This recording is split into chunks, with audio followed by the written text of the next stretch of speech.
ผมบอกแล้ว ตัด ผม สิ ไม่ น ได้ผิ ผู้ ด มีความผิด คุณ เนื่องจาก มาใส่ร้าย คุณ ผ นั้ ม นกระโดดบินเบอร์ฟ้าและชนโนเอฟซีไม่เหม็นเนรคุณมีความผิดร้าย คุณ แรง มันใส่ร้าย ก่อ มั่ว อาชญากร อย่ามา พี่ กล่าว ด้วย หา นะครับ ผมนะ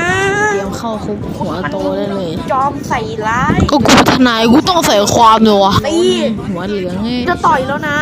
ได้เวลาแล้ว ผมจะต่อยแล้ว คุณความผิดสูงสุดชนโนเอฟซีมาเหม็นเนรตายไม่ต้อง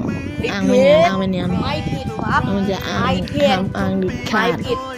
เพราะโนเอฟซีมาเหม็นเนรโนเอฟซีมันมีความสำคัญตามประวัติศาสตร์โนเอฟซีมาเหม็นเนรสูงมากถ้าคุณฆ่าเขาเราก็จะฆ่าคุณอย่าห้าว่าไม่เตือนในความผิดอาญาร้ายแรงเล เฮ้ ย ยแล้วมึงจะลงมาทำไมเนี่ย อีไซตามะร้ายแรงมากเลยนะ เฮ้ย